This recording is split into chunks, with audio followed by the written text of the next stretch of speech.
როგორი არის დღეს მომხმარებლების ქცევა? შევადაროთ რა იყო 20 წლის წინ. გაიზარდა როგორც მომხმარებელი, ძალიან გაიზარდა და მათი მოთხოვნებიც უკვე რადიკალურად განსხვავებულია. ეს ნიშნავს იმას, რომ აკეთებ რაღაცა სწორად, მომხმარებელი კმაყოფილია, ბრუნდება ისევ შენთან. ტურისტი ერთხელ რომ ჩავა ქვეყანაში და თუ უკვე მეორედ დაბრუნდა და იგივე ქვეყანა ერჩია, ეს ნიშნავს იმას, რომ აი მანდ არის სწორედ ზუსტი ის, რომ ქვეყანა ვითარდება სწორად, ტურიზმი ვითარდება სწორად. ნომერ პირველი მაინც დღემდე მათთვის რჩება კახეთი. კი, კახეთი და ღვინო. კომპანიაში დასაქმებული ვიყავით თუნდაც 6 ადამიანი. COVID პანდემიის დროს ჩვენ მოვახდინეთ გაფართოება. ძალიან კარგი წარმატების кейსია და ყველგან მოსაყოლი და მიხარია რომ ჩემ პოდკასტში გაჟღერდა ეს ინფორმაცია. ჩვენი გაყიდვების დღეს 90% მთლიანად მოდის სოციალური ქსელებიდან. ყველაზე მთავარს თამაშობს კომპანიის სახელი, სანდოობა და იმიჯი. სანდოობა ტურიზმის ბიზნესში და ტურისტული აგენტობის ბიზნესში მოკლედ პირველი შეიძლება ჩვენ პირველ რიგში ვყიდით ემოციას. ბედნიერებას ყიდით. ტურიზმი მაგიტომ არის ძალიან მნიშვნელოვანი ეკონომიკაში და საქართველოს ეკონომიკაშიც, რომ ძალიან ბევრ სფეროს მოიცავს და ბევრ ადამიანს. რა თქმა უნდა, ერთმანეთზეა ეს. ლევან, VIP სეგმენტისთვის რამდენად არის მზად საქართველოს? კი, მზად არის. სად არის? გამარჯობა. მე საფო აზარიაშვილი ვარ და თქვენ უყურებთ საქართველოს ტურიზმის ეროვნული დაჯილდოების პოდკასტ Tourism Talks. 20 წელზე მეტი ტურიზმის ბიზნესში.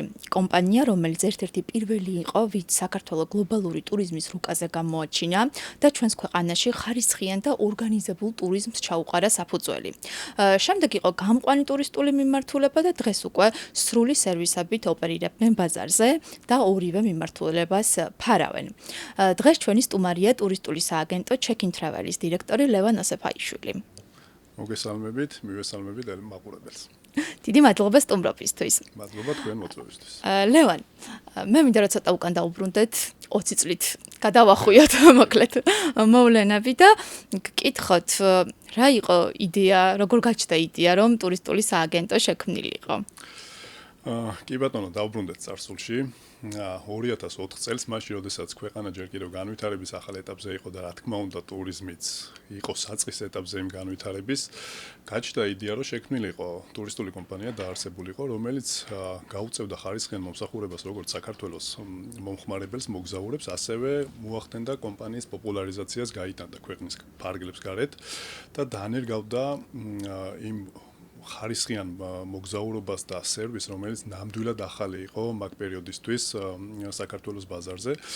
პირველ ეტაპზე კომპანია დაარსდა როგორც ინკამინგი, ანუ შემოყვანი ტურიზმის მიმართულება და პირველი გარკვეული წლები კომპანია მუშაობდა პირველი 2 წელი დაახლოებით მხოლოდ შემოყვანი ტურიზმის მიმართულებით, მაგრამ შემდეგ უკვე ამ 2 წლის გავსვლის შემდეგ კომპანია ნელ-ნელა გაიზარდა, ტურიზმიც რა თქმა უნდა უფრო განვითარდა საქართველოში, მოიკრიბა ფეხი ისე როგორც საჭირო იყო და შემდეგ უკვე კომპანია გახდა მთლიანად ორგანიზებულად როგორც შემომყვანი, ასევე გამყვანი ტურისტული კომპანია და დღემდე როგორც თქვენ ახსენეთ, ამ 21 წლის მანძილზე ბევრი რაღაც გავიდა, 20 წელზე მეტი გავიდა პრაქტიკულად, მაგრამ თავარი დარჩა უცვლელი, ეს არის მომხმარებლის ნდობა და რა თქმა უნდა ხარისხიანი პროდუქტი.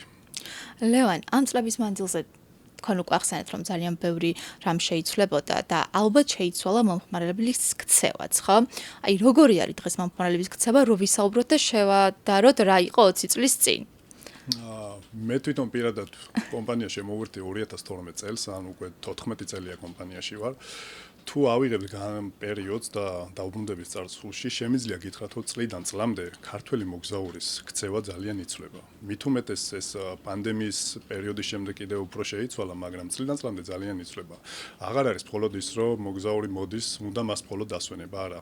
მას უნდა უკვე ისეთი რჩევები, რომელიც პრაქტიკულად გადის როგორც პროფესიული რჩევა, მას აღარ უნდა მხოლოდ დასვენება, აღარ აინტერესებს. უკვე დამოუკიდებლად შეუძლია იმოგზაურონ, დააგეგმონ, მაგრამ ჭირდებათ, რა თქმა უნდა, უკვე ხარისხიანი პარტნიორი, სანდო კომპანია, რომელიც ამ ყველაფერში ზუსტ მითითებებს მისცემს. ასე რომ შემიძლია ვთქვა, რომ გაიზარდა როგორც მომხმარებელი, ძალიან გაიზარდა და მათი მოთხოვნებიც უკვე თუნდაც რაც იყო 3 წლის წინ, 4 წლის წინ, 10 წლის წინ რადიკალურად განსხვავებულია და ეს ჩვენ კიდევ უფრო მეტ мотиваციას გვმატებს ამ კუთხით ტურისტული სააგენტო, როდესაც ხედავს, რომ მომხმარებელი იზრდება, რა თქმა უნდა, ჩვენც ვიზრდებით, მომხმარებელიც იზრდება და ეს კიდევ უფრო გვაძლევს იმის საშუალებას და შესაძლებლობას, რომ კიდევ უფრო მეტად ჩვენს განვითარდეთ და კიდევ უფრო მეტი ხარისხიანი მომსახურება შევთავაზოთ მომხმარებელს. კი, ნამდვილად ასე, აი ჩემი თავის მაგალითზეც რომ ვისაუბრო, რაღაცა თუ წლების წინ ჩემთვის იყო რომ რაღაცა ფრენა დამეჯავშნა, სასტუმრო დამეჯავშნა ნებისმიერი ოღონდ ქალაქის ცენტრში ყოფილიყო და იქ რაღაცა ქუჩებში მესეირნა არქიტექტურა მენახა და რაღაცა ტოპ 10 ღირსშესანიშნაობა, დღეს რაღაცა უფრო ექსკლუზიურ სერვისებს ვეძებ, ხო? ალბათ ეს არის რაც უფრო იზრდება მოგზაურია თქვა რაღაცა ერთ ქალაქში რომ ბევრჯერ ბრუნდები, მე უკვე განსხვავებული გამოცდილებები გინდა რომ შეიქმნა და აი ამ განსხვავებული გამოცდილებების შექმნაში რამდენად ეხმარებით ტურისტებს და თქვათ რა არის თქვენი ნიშა ამ კუთხით? პირველ რიგში სანდოობა, დობა, სახელი და თუნდაც მოგეხსენებათ ხო, როდესაც ტურისტულ კომპანიაში არის ხოლმე ყოველთვის ეგრეთ წოდებული fan trip-ები, ეძახიან ამ ინფოტურებს, როდესაც თუნდაც ნებისმიერი ახალი მიმართულება, როდესაც ანონსდება, თუნდაც არა აქვს მნიშვნელობა ძველი მიმართულებების ეს, რომელიც პოპულარულია დღემდე და უცვლელი რჩება, ყოველთვის არის ხოლმე ტურისტული კომპანია თანამშრომლებს ყოველთვის აგზავნის ამ ინფოტურში, რომ წლიდან წლამდე ადამიანმა გაითავისოს, მიხვდეს რა შეიცვალა, რა გამოსწორდა, რა გაფუჭდა ასე შემდეგ, რომ ამის მიხედვით მე რა თქმა უნდა მომხმარებელს შესთავაზოს თავისი ხედვა და აუხსნას დეტალურად რომ აქ ასეა სიტუაცია, აქ ასე შეიცვალა, ესე შეიცვალა. ეს არის ნიშას ვიტყოდი ზუსტად იმას რომ პირველ რიგში ნდობა, ამას ვიტყოდი ნამდვილად და მეორე კომპანიას თვითონ თუ არ განავითარებს საკუთარ თავს და წლიდან წლამდე არ გაუმჯობესებს და არ წავა წინ როგორც უნდა დღეს მსოფლიო გლობალურ ტურიზმში როგორც ხდება, ამის გარშე რა თქმა უნდა არაფერი არ გამოვა, ასე რომ ჩვენ დარწმუნებით თამამად შეგვიძლია ვთქვათ რომ დღეს check-in-travel დგას ზუსტად იქ სადაც უნდა იდგეს და სთავაზობს მომხმარებელს ზუსტად იმ მომსახურებას რომელი მოთხოვნაც აქვს დღეს უკვე ქართულ მოგზაურს. ლევან, ლოიალურ მომხმარებლებს და მინდა გკითხოთ, აი როგორც ვიცი, მე ხშირად მსმენია, რომ ვიღაცები რა ყოველ წელს ერთი და იგივე სასტუმროში სტადიონ ერთ იგივე ტურისტულ კომპანიას მიმართავენ. თქვენ კომპანიას ალბათ ბევრი ლოიალური მომხმარებელი იყოლება და აი მათთან ურთიერთობისთვის თქვათ, რა დამატებით არხებს იყენებთ, ან როგორ ამყარებთ მათთან ურთიერთობას და როგორ ამტკიცებთ? ნახეთ ძალიან კარგი რაღაც ახსენეთ და შეეხეთ. ზოგადად ყველაზე მთავარი არის, რა თქმა უნდა, როდესაც ტურისტი მომხმარებელი გიბრუნდება უკან. ეს არის ყველაზე მაგარი გზნობა, ეს ნიშნავს იმას, რომ აკეთებ რაღაცა სწორად, მომხმარებელი კმაყოფილია, ბრუნდება ისევ შენთან და განვლილ პირობითად წინა წელს იყო რამოდენიმე თვით ადრე იყო თუ როცა იყო, კიდევ უფრო მეტად ხარისხიანი მომსახურება უნდა შესთავაზო, რაც უნდა ლოიალური მომხმარებელი იყოს. ლოიალურ მომხმარებელთან გვაქვს, როგორც ვთქვათ, ჩვენ ეს შიდა ესეთი ჯგუფი საქმეა და ასე შემდეგ, თავაზობ სხვადასხვა ტიპის აქტივობებს, თუნდაც რაღაცა ეგრეთ წოდებული დაგროვების ქულები გვაქვს, ასე შემდეგ, სხვადასხვა ბევრი ესეთი. ანუ მნიშვნელოვნად ფიქრობთ ამ თემაზე და ყურადღებას აქცევთ. იქ არის ხოლმე, როდესაც მომხმარებელი ძალიან ბევრჯერ ბრუნდება, უკან ჩვენ გვაქვს მათთვის სპეციალური ეგრეთ წოდებული რაღაც ასაჩუქრე შეთავაზებები, ასევე ის ფასდაკლება, რომელიც კომპანიას შეუძლია გააკეთოს თავისი ლოიალური მომხმარებლისთვის, ასე რომ გვაქვს ისეთი ბევრი აქტივობა, რომლითაც ჩვენ ლოიალურ მომხმარებელს ნამდვილად ავტოვებთ უყურადღებო და პირიქით ვანებიურებთ ესე რომ ვთქვათ და ჩვენთვის მთავარი არის ის რომ კიდევ ერთხელ დასაწყისში ვთქვით რომ მომხმარებელი რომელიც ბრუნდება ეს არ ეხება მხოლოდ ჩვენთან ხო ზოგადად მსოფლიოში ტენდენცია არის ის რომ ტურისტი ერთხელ რომ ჩავა ქვეყანაში და თუ უკვე მეორედ დაბრუნდა და იგივე ქვეყანა ერჩია ეს ნიშნავს იმას რომ აი მანდ არის სწორედ ზუსტი ის რომ ქვეყანა ვითარდება სწორად ტურიზმი ვითარდება სწორად გადაუხვიო და ვახსენოთ თუნდაც რამდენია მომხმარებელი თუნდაც საქართველოს რომელიც ესპანეთს იტალიას პირობითად ამბობს რომ ამოუწურავი ქვეყანაა ხო აი პირობითად მეც ესპანეთშიც იტალიაში რამდენჯერ უნდა ჩავიდე ეს არის ამოუწურავი ხო ბევრჯერ შეგიძლია ეს თუნდაც ზუსტად იგივე არის ტურისტული სექტორის კუთხიდანაც რო ვიყოთ ხო მომხმარებელი რომელიც ძალიან ბევრჯერ გიბრუნდება ნიშნავს იმას რომ არ უნდა ამოწუროს საკუთარი თავი. საქართველოში რამდენად ხშირად გიბრუნდებიან მომხმარებლები? ნახეთ როგორ არის ცოტა ისეთი ღრმა საკითხია, მაგრამ ბრუნდებიან, უბრალოდ აქ ბევრი ნიუანსია ისეთი, რომელსაც მე ალბათ შევეხებით, თუ შევეხებით. შევეხოთ, როგორი ტენდენციებია? აი ერთ და იგივე ადგილებს უბრუნდებიან, მაგალითად ზოგი ვიცი რა შეყვარებულია თუშეთზე, სვანეთზე. თუ აი რაღაც ამოუწურავი არის მათთვისაც საქართველოს უნდათ მთაც ნახონ, ზღვაც ნახონ, თუ როგორ არის? ზოგადად ჩვენი ბაზარი ჯერ მოსახლეობიდან გამომდინარე და რეგიონი ქვეყანა ისეთია, რომ არ არის ხომ ისეთი მდიდარი, მე ვამბობ, აქ სიდიდის და ასე შემდეგ. კი, არც ტურისტული პროდუქტებით გამოირჩევით და ბევრი სერვისი. მაგრამ ბრუნდებიან კი მათთვის ჩვენ რასაც უყურებთ ჩვენი კომპანიის მაგალითზე შემიძლია ვთქვათ რომ დღეს მათი ნომერ პირველი საყვარელი ადგილი ეს არის მაინც კახეთი და ღვინის რეგიონი სვანეს თავისი ადგილი უჭირავს, რა თქმა უნდა, თუშეს თავისი ადგილი უჭირავს, ყაზბეგი ასე შემდეგ, მაგრამ ნომერ პირველი მაინც დღემდე მათთვის რჩება კახეთი. კი, კახეთი და ღვინო, ჩვენი უნიკალური. კახეთს რა თქმა უნდა გულისხმობ და ღვინოს რა თქმა უნდა ბუნებრივია. ძალიან კარგი. ლევან, ვიზა ლიბერალიზაცია ჩემი აზრით იყო ერთ-ერთი უდიდესი მოვლენა. ალბათ და რაღაც გარდამტეხი პერიოდი იქნებოდა ტურისტული სააგენტოებისთვისაც. აი, ის პერიოდი მინდა გავიხსენოთ, როგორი იყო მანამდე, თქვა თქვენი მომსახურება, როცა რაღაცა თვეობით ადრე იწყებოდა რიგებში, ვიზის რიგებში დგომა და შემდგომ რამდენად გაიზარდა ბუნებრივია. ვიზა ლიბერალიზაციამ მოიტანა ის შედეგები, რომელიც ეგრეთ წოდებული აღმოჩნდა ბუმი, ხო? ანუ ერთიანად პირველ რიგში დავიწყოთ იქიდან რომ მომხმარებელს აღარ ჭირდებოდა ზოგადად სავიზო ცენტრები გავიხსენოთ, აღარ უწევდა რიგში დგომა, აღარ უწევდა ეს გაუთავებული საბუთების შეგროვება, ასე შემდეგ ყველაფერი. ძალიან მარტივად უწევ ერთ ბედნიერ დღეს, გამოცხადდა რომ ხვალიდან უკვე ჩვენ ქართველებს შეგვიძლია თუ ვიმოგზაუროთ თუ ვიზოთ, ძალიან დიდი გარდატეხა მოახდინა ტურიზმში ზოგადად. ეს პირველ რიგში ვიტყოდით იმას, რომ ამან გამოიწვია დამატებით კიდევ ის ბენეფიტები, რომელიც მოყვა ხო ვიზა ლიბერალიზაციას. შემოვიდა დამატებით ავიაკომპანიები, დაინიშნა ძალიან ბევრი პირდაპირ რეისები. ქუთაისის საერთაშორისო აეროპორტი გახდა ეგრეთ წოდებული ჰაბი, ვინაიდან ვიზიანმა კიდევ უფრო მეტად გააზარდა თავისი ბორტები, მიმართულებები, ასე რომ ვიზა ლიბერალიზაციამ გამოიწვია ის შედეგი, რომ მომხმარებელს თუნდაც მოგზაურს, რომელსაც პირობითად ისე მქონდა მაგალითად რაღაც საშუალო ხელფასი, არ შეეძლო ვიზის მიღება, ვინაიდან იქ იყო რაღაც ბიუროკრატიული საკითხები ასე შემდეგ, გაუხსნა ხელფეხი და მოგზაურობა გახდა კიდევ უფრო მეტად თავისუფალი. ამ შედეგებმა მოიტანა დღეს ის, რომ დღემდე ვითარდება ეს ყველაფერი, დღემდე ძალიან წინ მიდის, თუნდაც ნებისმიერ პირდაპირ რეისი, რომელიც შემოდის და ჩდება საქართველოს ბაზარზე, ეს გარკვეულწილად ზუსტად გამოიწვია იმან, რომ ჩვენ მივიღეთ ვიზა ლიბერალიზაცია, ხო და არ ვიცი, ეს იყო ისეთი საგანძურია და ისეთი საუნჯია ჩვენთვის, რომელსაც ძალიან უნდა მოვუფრთხილდეთ და დარწმუნებული ვარ, რომ მივალთ იქამდე, როდესაც არანაირი კითხვის ნიშანი ზოგადად არ იქნება ხოლმე არასოდეს. ვიზა ლიბერალიზაციამ არა მარტო ქართულ მოგზაურებს გაუადვილად ქვეყნის საზღვრებს გარეთ გასვლა, არამედ მისცა და დაბუსტა ვთქვათ ის, რომ უცხოელი ვიზიტორები შემოსულიყვნენ ხო საქართველოში, იმიტომ რომ პირდაპირ რეისი რაღაცა ტურიზმი იწყება ავიარეისებით ალბათ. ყველაზე დიდი კომფორტი რაც არის, თქვი ზუსტად რომ არა მარტო ქართველი მოგზაურებისთვის, ზოგადად უკვე როდესაც ქვეყანა ღებულობს, ასე თქვი როგორც ახსნეთ, ბუსტი, ხო, იქ უკვე ადგილობრივი იმ ქვეყნის მოსახლეობისთვისაც უკვე ძალიან კარგია, ხო, თუნდაც ავიღოთ თბილისიდან, ქუთაისიდან, ბათუმიდან რამდენი პირდაპირ რეისია, რომელსაც კიდევ უკუ დადებითი შედეგი გამოიტანა უკვე ქვეყნისთვის, ჩვენი ეკონომიკისთვის და იმ ოჯახებისთვის, რომელიც დასაქმებული არის ტურიზმის სფეროში. კი ბატონო, ერთ გარდამტეხ მოვლენაზე უკვე ვისაუბრეთ და ეხლა მეორე გარდამტეხ მოვლენაზე ვისაუბროთ, რომელიც ალბათ ასე ღიმილით გასახსენებელი არ იქნება COVID პანდემია, როცა დაპაუზდა სამყარო, დაპაუზდა საქართველო და ტურისტული კომპანიები ალბათ განსაკუთრებით. აი რა პერიოდი იყო და როგორ გახსენდებათ შორეულ მომავალში? ყველაზე რთული, რაც კი რამ შეიძლება წარმოგვედგინა საერთოდ ალბათ ვერ წარმოვიდგენდით. ყველაფერი დაპაუზდა, ხო?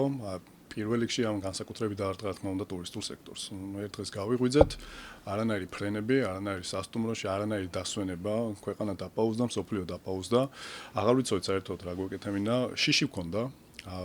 საერთოდ ფიქრობდით იმას, რომ შეიძლება ეს გაგრძელდეს წლები, რაღა იშველება. კი, არ ვიცოდით წინ რა გველოდა. ძალიან რთული იყო, მაგრამ აი ზუსტად ამ პერიოდში შემიძლია გითხრათ, ჩვენი კომპანიის მაგალითზე როგორ უნდა ვთქვათ, ბრჭყალებში, მაგრამ მოხდა ძალიან ბევრი სასიკეთო ძვრა. მანამდე თუ კომპანიაში დასაქმებული ვიყავით თუნდაც 6 ადამიანი, COVID პანდემიის დროს ჩვენ მოვახდინეთ გაფართოება და დავიმატეთ დაახლოებით 10 თანამშრომელი, სულ რაღაც დაახლოებით 4 თვიან პერიოდში. ეს ყველაფერი იქნა ძალიან სწორმა მენეჯმენტმა. მიუხედავად იმისა, რომ სოფლიო იყო ჩაკეტილი, ფრენები არ იყო, საზღვარგარეთ წასვლა არ შეიძლებოდა, ხდებოდა მხოლოდ ქართველი საქართველოს მოქალაქეების ჩამოყვანა იმ ქვეყნებიდან და ქალაქებიდან, სადაც ისინი იყვნენ დარჩენილი. ფეხი აუწყვეთ, ესე რომ ვთქვათ, და ვისწავლეთ COVID-თან ერთად ცხოვრება და მუშაობა. ეს იყო რა თქმა უნდა მენეჯმენტის ძალიან დიდი დამსახურება. კარგად დავგეგმეთ, ცოტა გაგვიმართლა კიდეც.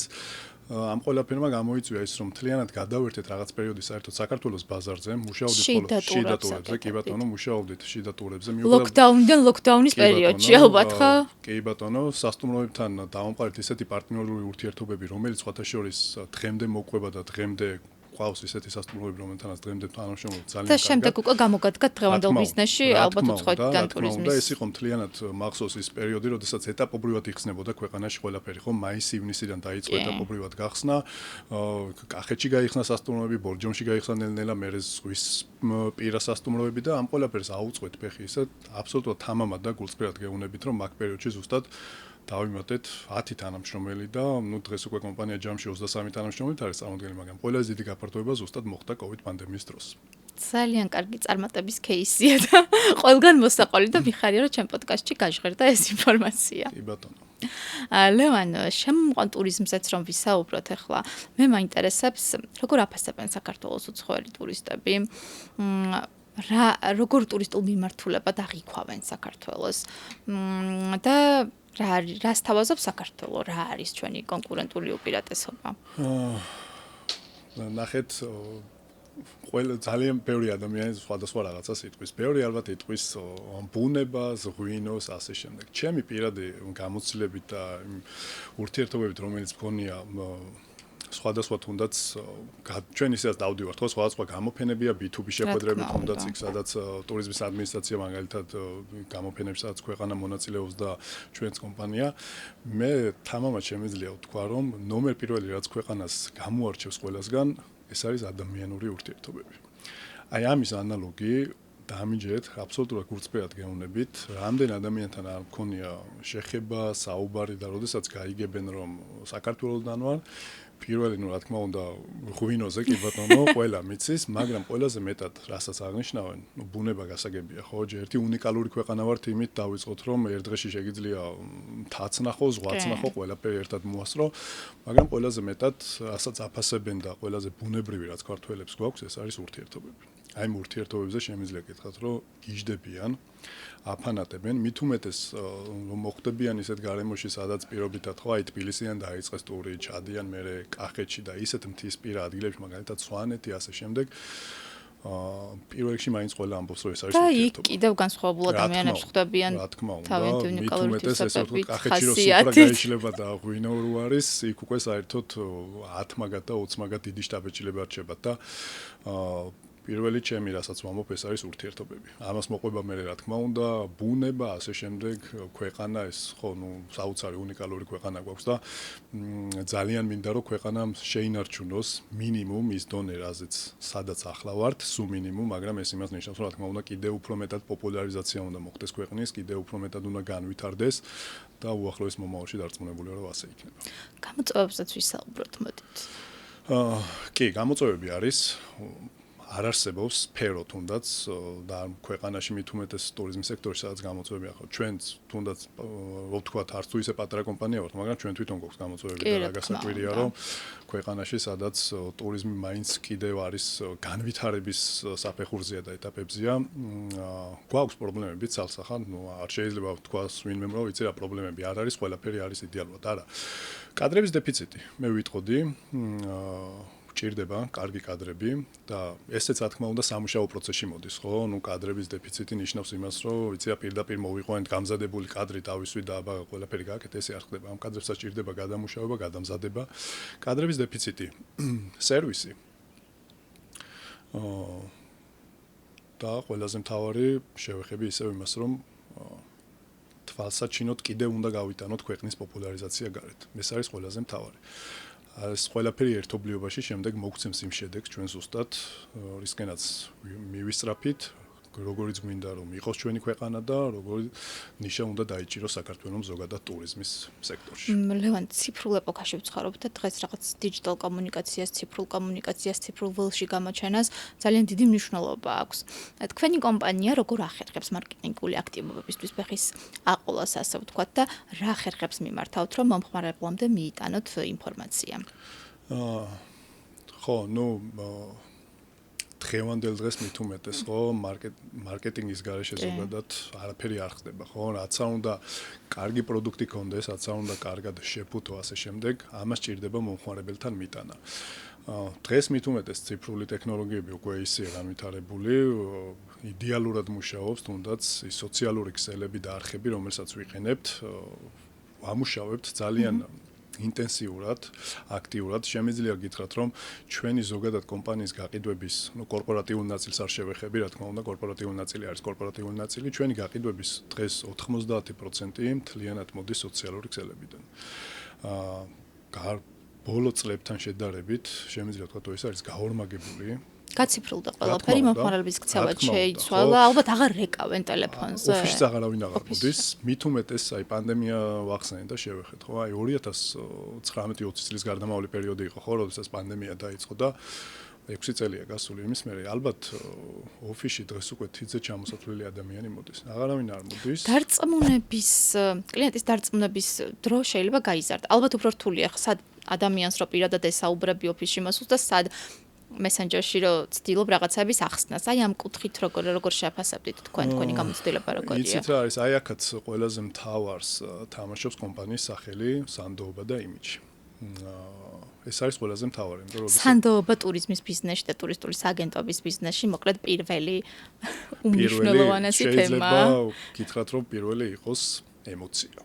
ალბათ. ხო, ემოცია მოიყვანოს და შემდეგ უკვე. რა თქმა უნდა. კი, მე ვიტყოდი, რომ ეს არის ემოცია. ზოგადად ტურისტული კომპანია ხო პროდუქტს ნებისმიერმა შეიძლება აწყოს, გაყიდოს, მაგრამ ჩვენ პირველ რიგში ვყიდით ემოციას. ბედნიერებას ყიდით. რა თქმა უნდა, ეგ არის ზუსტად მაგას გულისხმობ ემოციას, რომ ის ბედნიერება, რომელიც ადამიანმა უნდა განიცადოს და შეიგრძნოს, ხო? ასე რომ ემოციას ვიტყოდი, მე ვიტყოდი, რა თქმა უნდა, სანდოობას. ასე რომ დაუბრუნდეთ ამ თანამედროვე დღევანდელ რეალობას, სადაც მართლა 95% არა მარტო ჩვენ სფეროში, ხო, ზოგადად რო შევეხოთ, ყველგან უკვე ისე გაციფრულდა სამყარო, რომ ყველაფერი ხდება ონლაინ, ყველაფერი იყიდება ონლაინ. ოფისში აღარავინ აღარ მოდის, ადრე მახსოვს, შეიძლება მართლა რიგები მდგარიყო ხოლმე, მით უმეტეს ზაფხულის პერიოდში ისეთი ამბავი იყო ხოლმე, რომ მე მახსოვს ძველ ოფისში, ასე რიგის მიხედვით უშვებდით ხოლმე მომხმარებელს, რომ გაგვეწია მომსახურება. დღეს არა, გაციფრულდა, ყველაფერი შეიცვალა, მაგრამ და ასწრაფდა სხვათა შორის უფრო ასწრაფდა მუშაობის ხარისხი, იმიტომ რომ ერთია, როდესაც ჩვენ მომხმარებელი გიზის პირობითად პირდაპირ გესაუბრება, მაგრამ მეორე არის, როდესაც მომხმარებელი გწერს, გესაუბრება, მესენჯერი, WhatsApp-ი ასე შემდეგ, იქ თითოეულ წამსა თითოეულ თუց აქვს ძალიან. იქ გამოწმება ალბათ სხვა კომპანიებთან ფასი. რა თქმა უნდა, კაი ქართველი მოგზაური, როდესაც ჩვენ თქვით და ვახსენეთ, მაგ კუთხითაც ძალიან აბა მაინტერესებს ქართველი მოგზაური, ტიპიური ქართველი მოგზაური რო აღწეროთ, რა არის მნიშვნელოვანი იმისთვის ყველაზე მეტად? ფასების შედარება ნომერ პირველია. აი ეს არ ეხება რა თქმა უნდა ლოიალურ მომხმარებელს, თუმცა ჩვენ მომხმარებელი რომელიც პირველად მოდის ჩვენთან, ჩვენ უკვე ვიცით ფსიქიკა ადამიანების, ამაში უკვე ისე გაწაფულები ხართ. ხო, ისე გავიწაფეთ, რომ ეგრევე ხვდებით ამ ადამიანს რა უნდა შევთავაზოთ, რა არის მასზე მორგებული ასე შემდეგ. პირობითად ვამბობ, შეიძლება ყოველთვის ხდება ხოლმე, ყოველთვის საუკეთესო ფასი არ გაქვს. მოდი ასე ვთქვათ, იმიტომ რომ ხანდახან შეიძლება მოხდეს ეს ბუნებრივია, არავინ არ თქოს, რომ მე ყოველთვის ყველაზე კარგი ფასი მაქვს. შეიძლება მოხდეს ისე, რომ რაღაცა პერიოდში სხვა კომპანია შეიძლება კი, რომელიღაც სასტუმროში ვიღაცას უკეთესი ფასი კონდეს და ასე შემდეგ. სრულიად ბუნებრივია და პირიქით ასეთი რაღაცები ჩვენ კიდევ უფრო მეტად გვაძლიერებს, იმიტომ რომ ზოგადად არის რომ ყველაფერი სწორად არ კეთდება, იმას გულისხმობ, რომ თუ ყველაფერს სწორად აკეთებ, ყველაფერს სწორად არ აკეთებ. ზუსტად არის ხოლმე ხანდახან ისეთი რაღაცები, რომელიც თუნდაც ესეთი შემთხვევები, რომელიც კიდევ უფრო გააძლიერებს мотиваციას გმატებს იმას, რომ რატომ უნდა გაჯობოს მაგალითად სხვა კომპანია, ხო? მომხმარებელი ფასების ცვლილებას ყოველთვის უყურებს, ადარებს, მაგრამ აი ნახეთ, თავარი აქაც არის ის, რომ პირობითად ვამბობ, შეიძლება რაღაცა კუთხით ოდნავ უფრო განსხვავებული ფასი მიცე, ოდნავ უფრო ძვირი, მაგრამ სანდოობა და იმიჯი ზუსტად თამაშობს აქ გადამწყვეტ როლს, რომ ადამიანს ნდობის იმხელაზე გენდობა და იცის რომ იცი რა ეს check-in travel-ია კომპანია და კი, შვიდად ვიქნები, რამე მოხდება და დამეხმარებიან და გიღირს რომ უფრო მეტი გადაიხადა. პროფესიონალი სააგენტოა, რომელიც რაღაცა რომ მოხდეს, დაჭირდეს დახმარება, იცის რომ მის გვერდით კომპანია დგას, რომელიც ყველაფერს გააკეთებს და ისე გააკეთებს ყველაფერს, რომ საერთოდ მომხმარებლის ყურამდეც არ მივა. ზუსტად ეს არის გადამწყვეტი. კი ბატონო. ლევან, მე ვიცი რომ ბოლო პერიოდში ძალიან აქტიურად მუშაობთ უზბეკეთის და ტაჯიკეთის ბაზრებზე. რატომ ეს ორი მიმართულება და უფრო მეტი რომ მოგვიყვეთ ამ ბაზრების სპეციფიკაზე? ძალიან საინტერესოა. პირველ რიგში ზოგადად შუა აზიის მიმართულება, გულისხმობ რა თქმა უნდა შემოყვანილ ტურისტს, ისინი ვინც საქართველოს შემოდიან, ძალიან საინტერესოა. მოდი ჯერ დავიწყოთ და ვთქვათ ის, რომ ზუსტად ამ ქვეყნებში ახლა არის გარდამავალი პერიოდი, სადაც ეს ორი ქვეყანა ძალიან ვითარდება. ეკონომიურად ძალიან წამოიწია ეს ქვეყნები. ესე ვთქვათ, გაჩნდა ფული და საქართველოს დღეს მათთვის არის ერთ-ერთი ტოპ მიმართულება. ამხელა ბაზარია ზოგადად უზბეკეთი, ხო, უზარმაზარი ქვეყანა, უზარმაზარი რესურსები აქვს. თქვი რომ ძალიან დიდი ფული ტრიალებს, სხვადასხვა კუთხით ქვეყანა მიიწევს ძალიან წინ, უზარმაზარი პოტენციალი აქვს ქვეყანას. იმხელა ბაზარია, რომ აი ყველგან თითქმის ყველა ქვეყანაში აქვს პირდაპირი რეისები. ნუ ჯერჯერობით არ აქვს ევროპასთან ვიზა ლიბერალიზაცია და უვიზო მიმოსვლა, მაგრამ რაც უნდა იყოს დარწმუნებული ვარ მათი მიდგომა, როდესაც ვიცი და ჩვენ ხვდებით ყოველდღიურ რეჟიმში პარტნიორებთან გვაქვს საუბარი. საქართველოს ყოველთვის დარჩება მათთვის ტოპ მიმართულებად. ზუსტად ეს იყო ის მთავარი გადამწყვეტი, რომ პირველ რიგში ჩვენ დავინახეთ ამ ქვეყნებისგან სიყვარული ქვეყნის ქართველების მიმართ, მართლა ძალიან უყვართ ქართველები და ძალიან უყვართ ქვეყანა. მე რამდენი წელია უკვე ჩარტერები ხორციელდება უზბეკეთიდან, მესამე წელია დაიწყო და ძალიან ბევრი ტურისტია ესეთი, რომელიც სხვათაშორის ყოველ წელს მოდის მაინც, მიუხედავად იმისა, რომ ორჯერ, სამჯერ იყო ქვეყანაში, შეიძლება თითოეულ კიდევ რამოდენიმე რეის კიდევ გამოყვეს. აი ზუსტად აქ არის ის წეღანაც თქვით, რომ აი სერვისი, რომელიც კი რა თქმა უნდა, რომელიც ჩვენ კიდევ უფრო წინ წაგწევს, რომელიც ამაზე ტურიზმის ადმინისტრაცია ძალიან მაგრად მუშაობს, ძალიან ბევრს აკეთებენ, ქვეყანა კიდევ უფრო მეტად პოპულარული გახდეს. ესეთი ქვეყნების ათვისება ეს ჩვენ რაღაც გარკვეული პროცენტი გვაქვს ათვისებული წარმოიდგინეთ რამხელა ბაზარია მიუხედავად იმისა რომ ყოველდღიური ჩარტერია ქვეყანას აქვს კიდევ უზარმაზარი პოტენციალი და ვისურვებდი რომ ჩვენი კომპანიის მაგალითზე ასევე სხვა კომპანიებმაც აითვისონ ეს ბაზარი და გამოიყენონ ეს შესაძლებლობა რომელიც დღეს თუნდაც შუა აზიის ქვეყნებს ამ შემთხვევაში უზბეკეთს და ტაჯიკეთს გააჩნია. ლევან, თქვენ დაინახეთ ბაზარზე შესაძლებლობა და შესთავაზეთ მათ თქვენი სერვისები. ანუ როგორ ხდება ტექნიკურადაც რომ ვისაუბროთ, ოფისები გაქვთ იქ გახსნილი თუ სრულებით ონლაინ არის აწყობილი ეს სისტემა? ამ ეტაპზე ჩვენ ეს ხდება სიღრმეებში არ გვინდათ ამას რა თქმა უნდა წინ ძალიან დიდი მუშაობა. ხო, აი წარმომიდგენია რამ ხელმოსამზადებელი პერიოდი ექნებოდა ამას. დაახლოებით 3-4 წელი მინიმუმ გრძელდებოდა ეს თუნდაც. და აქ მარტო ტურისტული კომპანია არ არის, ხო, უამრავი ბენეფიციარი გჭირდებათ, რომელიც თქვენთან ერთად ჩართულია ამ ტურისტული პროდუქტების და სერვისების მიწოდების საქმეში. ეს არის ალბათ სატრანსპორტო კომპანიები, სასტუმროები, ხო, ეს რაღაც ამ პაკეტებს თქვენ ამუშავებთ. აი როგორ ხდება მაინც რომ წარმოდგენა ჰქონდეს ჩვენს მსმენელს. ჯერ მოდის იმას რომ შევეხო თქვათ რომ მართლა რა მაგარი რაღაც არის ქვეყნისთვის. ჯერ ჩვენ ტურისტული კომპანია ხო აქ დასაქმებული ადამიანები რომელსაც თავიანთი ოჯახები ყავს და გამოიმუშავებენ თანხას მიაქვთ თავიანთ ოჯახებში. როგორც თქვენ აღნიშნეთ სატრანსპორტო კომპანია რომელიც ჩართულია ყოველდღიურ რეჟიმში ავტობუსები, ეგრეთ წოდებული სამარშრუტო მარშრუტკები რაც არის სხვადასხვა მინივენები, სხვადასხვა ტრანსპორტი. სასტუმროები სადაც ამ ტურისტების განთავსება ვახდენთ ხო კვების ობიექტები და აი ეს ყველაფერი ერთობლივაში ჯაჭვირო წარმოიდგინოთ მართლა რა მაგარი რაღაც არის. კი, ტურიზმი მაგიტომ არის ძალიან მნიშვნელოვანი ეკონომიკაში და საქართველოს ეკონომიკაშიც, რომ ძალიან ბევრ სფეროს მოიცავს და ბევრ ადამიანს. რა თქმა უნდა, ერთმანეთზეა ესე ყველაფერი მიერთებული და მიკედლებული ზუსტად ეს ტურიზმი ერთობლიობაში რასაც გულისხმობს. რაც შეეხება სისტემურად როგორ ხდება, ჩვენ ვართ აქ ყავს ჩვენი წარმომადგენელი უზბეკეთში. ეს ალბათ განსაკუთრებით საინტერესოა სხვა ბიზნესებისთვისაც, არა მარტო ტურისტული ბიზნესისთვის, იმიტომ რომ ეს ბაზრები მგონია რომ საქართველოში საჭიროა რომ აითვისონ, იმიტომ რომ მე მგონია რომ ჩვენ ალბათ ცოტა წინ ვართ და უფრო მეტი ცოდნა და გამოცდილება გვაქვს რაღაც საკითხებში, ვიდრე მათ. თუ ვწდები? არა, არ წლებით, ნამდვილად წინ ვართ, ბევრ რაღაცაში წინ ვართ, მაგრამ როგორც თქვი, ქვეყანა ვითარდება, უზბეკეთი ძალიან ვითარდება და რაღაც გარკვეული პერიოდის მერე ისინიც მოვლენი. ნიშნულამდე სადაც ჩვენ ვართ, მაგრამ რა თქმა უნდა ჩვენ გავასწროთ. და ეგ უნდა მეთქვა, ჩვენ ამ დროს კიდევ უფრო მეტად წინ უნდა ვიყოთ და სტარტის ხაზი უფრო წინ გვაქვს. უნდა გავფრინდეთ, მოკლედ ესე ვთქვათ. თანამშრომლობასაც შეეხება, როგორ ხდება, ჩვენ აქ როგორც შემსრულებელი კომპანია, ძირითადად ჩვენი ბაზირებული ოფისი არის თბილისში და ასევე ბათუმში, იმიტომ რომ ძირითადად ეს ორი მიმართულება არის, სადაც რეისები, ჩარტერები ხორციელდება თბილისში და ბათუმში, რომელიც მე ერთმანეთს უკავშირდება, ბათუმიდან დაწყებული ტურები და ასევე თბილისიდან დაწყებული ტურები სხვადასხვა მიმართულებით. უზბეკეთში შეეხება ყავს ჩვენი პარტნიორები, რა თქმა უნდა, check-in travel წარმოდგენილი არის იქ როგორც თავის ეგრეთ წოდებული ფილიალით, ესე რომ ვთქვათ, და ეს ყველაფერი ერთობლიობაში, ეს სწორი მუშაობა, ზუსტად დგავს იმ რეალურ ნაბიჯებს, სადაც დღეს ვართ.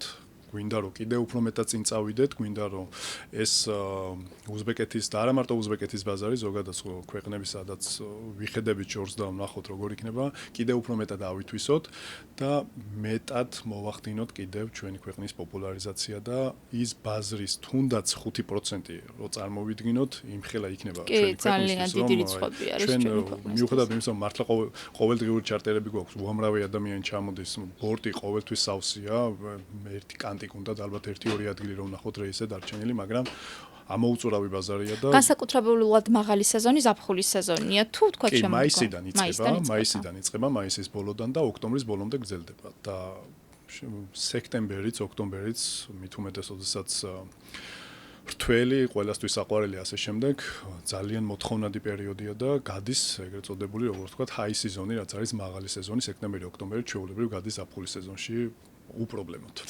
კი ბატონო. ლევან, რამდენიმე წლის წინ აქტიურად იყო საუბარი, რომ ამერიკის შეერთებული შტატების ბაზარი უნდა ათვისებულიყო და დაწყებულიყო იქიდან ორგანიზებული ტურისტების შემოსვლა. ამ მიმართულებით სად ვართ დღეს? ჯერჯერობით სამწუხაროდ დამკუთხით სიახლე არ არის და ყველაზე მთავარი პრობლემა აქ რაც არის, ეს არის პირდაპირი რეისები.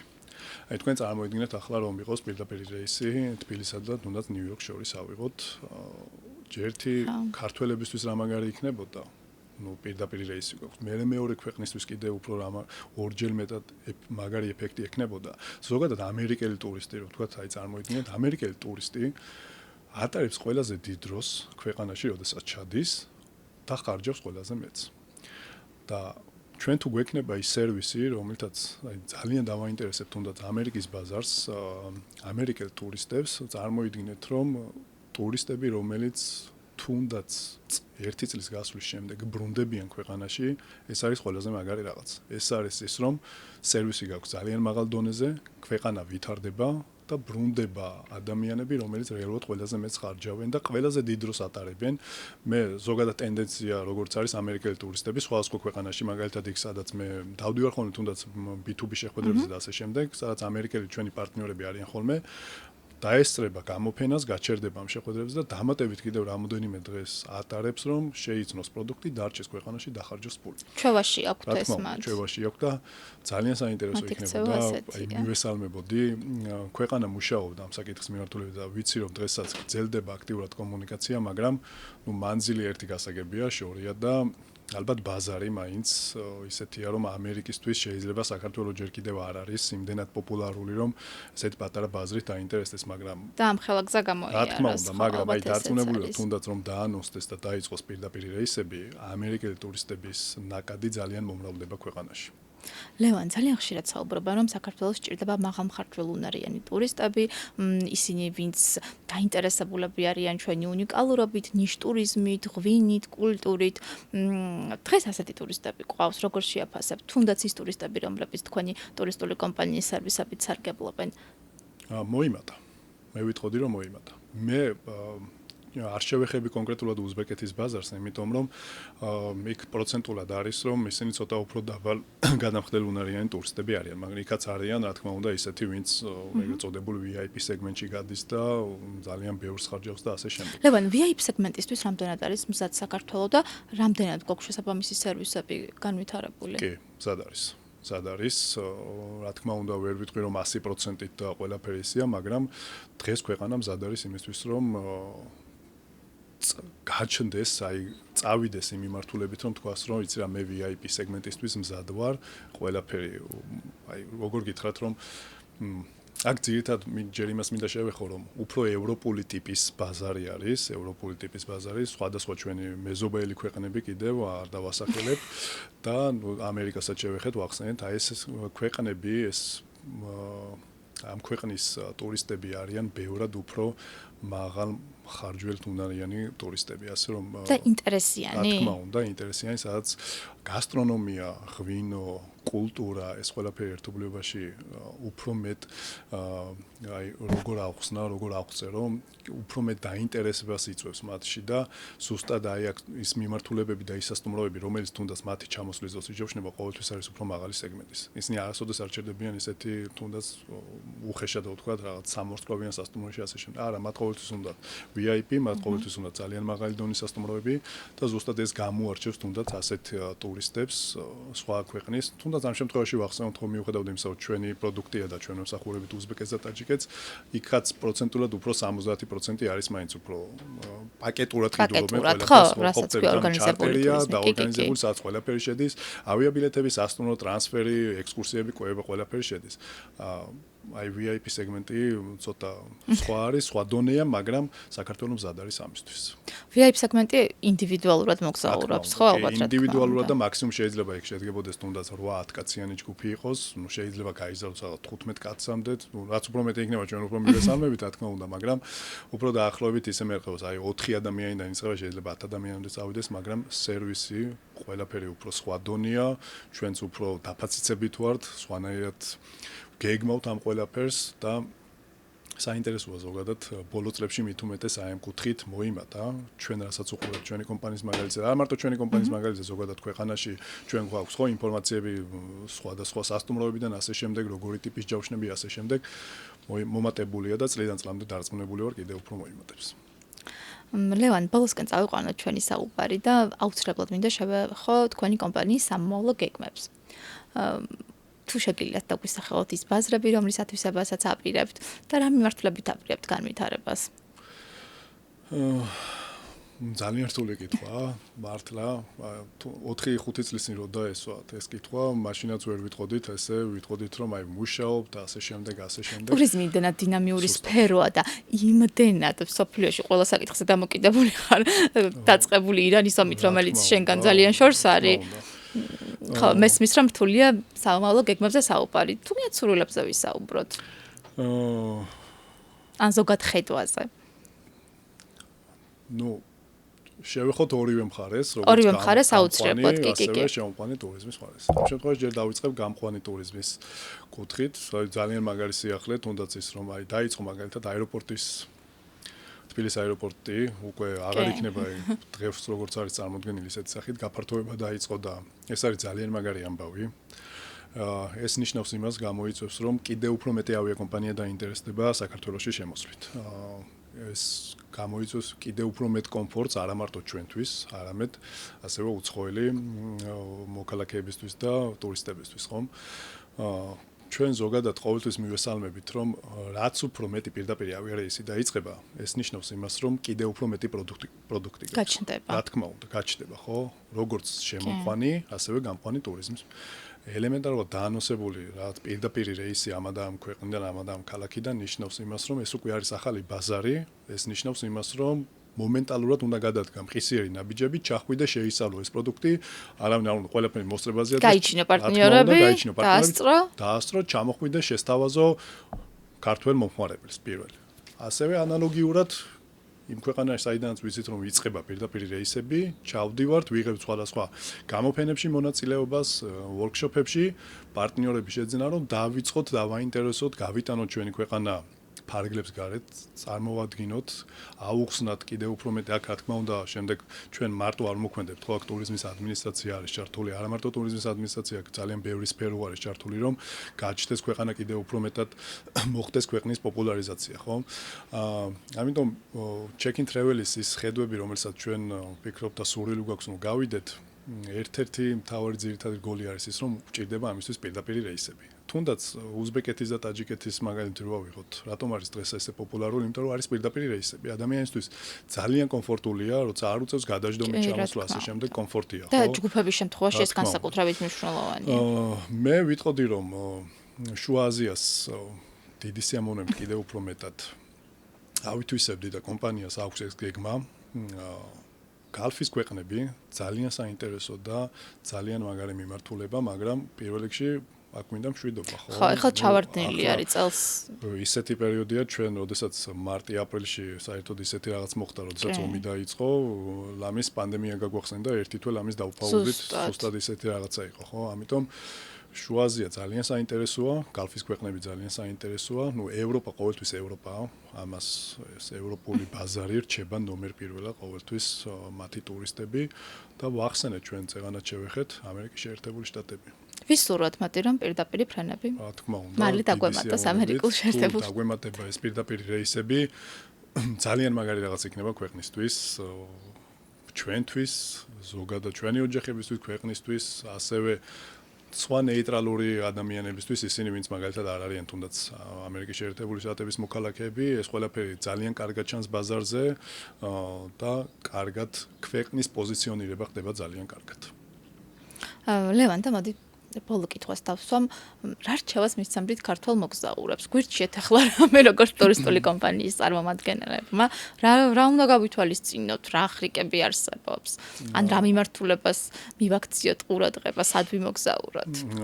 პირველი, რასაც ურჩევდი, მაინც მთლიანობაში მოდი ვთქვათ, რომ ნაადრევი ჯავშნები და წინასწარ დაგეგმილი მოგზაურობა მაინც უფრო იაფი გამოდის, ვიდრე, ვიცი, აი ბოლო წუთს მიღებული გადაწყვეტილება, ჰოპ, ხვალ მინდა უკვე გამგზავრება, მოდი დამიჯავშნეთ და წავალ. ძირითად შემთხვევაში 90% ყოველთვის წინასწარ დაგეგმილი მოგზაურობა არის ბევრად უფრო ხელსაყრელი, ბიუჯეტური კუთხით. და ურჩევდი ქართველ მოგზაურებს პირველი რასაც ვეუბნები ეს არის რომ დაგეგმეთ წინასწარ მოგზაურობა, იმიტომ რომ ბევრად უფრო მარტივია შემდეგ ფასიც უფრო ხელმისაწვდომია და თუნდაც შეიძლება ვერ ახერხებდე მე ამ თარიღებში გამგზავრებას ასე შემდეგ და უფრო მეტად მოქნილი ხარ, უფრო მეტად შეგიძლია გადაცვალო ასე შემდეგ. მეორე ვიტყოდი რომ ფასი ხანდახან შეიძლება რაღაც ბიუჯეტ ქართველები არის თუნდაც ბოლო წლებში აი რომ თქვით რომ შეიცვალა ქართველი მოგზაურებიც ძალიან დიდი ნაწილი მაგალითად მაღალი დონის სასტუმროში აღარ იხდის ხოლმე თანხას ქართველი მოგზაურები ამ შემთხვევაში გულისხმობ თუნდაც ევროპაში ან სადმე ისეთ ადგილას რომ მიდიან ურჩევნიათ რომ დარჩნენ შედარებით ისეთ ბიუჯეტურ სასტუმროში მაგრამ იქ დახარჯონ ფული ანუ აღარ უნდა თუნდაც ისეთი VIP დონის სასტუმროები პირობითად გაჩერდება საშუალო დონის სასტუმროში მაგრამ იქ ხარჯავს ფულს ანუ ხანდახან არის ხოლმე ისე შემთხვევა რომ ჩვენც უხსნით ამას ზუსტად ჩვენს მომხმარებელს რომ მოდი რაღაც აი ამ ნაწილში მოგვენდე არ გააკეთო ეკონომია ხო ღირს ალბათ რაღაც გამოცდილებაში ზედმეტ თანხის გადახდა კი არის ისეთი ბაზრები და მიმართულება სადაც აბსოლუტურად გულწრფელად ვეუბნებით რომ იცი რა მოდი აქ არ გინდა გადაიხადო ბევრი ფული სასტუმრო აიღე ბიუჯეტური და გამოიყენე იქ შენი პირადი ინტერესებისთვის მაგრამ არის მიმართულებები სადაც ჯობს რომ გადაიხადო ცოტა უფრო მეტი და ეს დამიჯერეთ კიდე უფრო მეტ მოგებას მოიტანს როგორც ფასის კუთხით, ისევე დროის კუთხით და ასევე სიამოვნების კუთხით. იმიტომ რომ იქ დამატებით აღარ გიწევს მე რაღაცებში კიდე ზედმეტი თანხის გადახდა ასე შემდეგ. და უფრო ძვირის. რა თქმა უნდა, უფრო ძვირის. ხო, ანუ რეალურად ჩათვალეთ, რომ შეიძლება უფრო მეტი გადაიხადო, მაგრამ უფრო იაფი დაგიჟეს მოგზაურობა. ეს არის ზუსტად ძირითადი არსი. და მესამე ვიტყოდი, რა თქმა უნდა, პროფესიონალი სანდო კომპანია. კომპანია რომელიც აი დღეს ავიღოთ ყველაზე მარტივად ნებისმიერ ადამიანს შეუძლია მაგალითად თავისი დაჯავშნოს ავიაბილეთი სასტუმრო და დამოუკიდებლად დაგეგმოს მოგზაურობა ხო მაგრამ აქ არის ზუსტად ის მაგრამ ძალიან ხშირად არის ხოლმე თუნდაც სხვადასხვა ავიაკომპანიები აუქმებენ რეისებს ჩადიან სასტუმროში წარმოიშვება რაღაც სხვადასხვა სახის პრობლემა ასე შემდეგ და აქ რჩები მარტო მერე და აქ რჩები მარტო კეთილინების იმედად კომპანიების და ამ დროს ასაკეთებს კომპანია ხო კომპანია არის ის რომ რეალურად რას ვხედით ემოცია ვახსენეთ ბევრი რაღაცა სერვისი ხო იცი რომ შენს გვერდით არის ამ დროს კომპანია რომელიც შენ შეიძლება საერთოდ არაფერი არ გაგაგებინოს და ისე მოაგვაროს ეს ყველაფერი და სიმშვიდეს ყიდი ზუსტად ეს არის რომ მესამეს ვიტყოდი პროფესიონალ სანდო კომპანიას რომელსაც შეუძლია მიმართონ თვალდახუჭულებმა ენდოთ და უბრალოდ ისიამოვნონ თავიანთი მოგზაურობით ეს არის ის ძირითადი სამი პრინციპი რომელსაც მე ურჩევდი ქართველ მოგზაურებს ლევან ძალიან დიდი მადლობა საინტერესო საუბარი გამოგვივიდა ჩემი აზრით და მაყურებლისთვისაც იმედი მაქვს რომ საინტერესო ეპიზოდი იქნება დაგემშვიდობებით და გთხოვთ არხის გამოწერას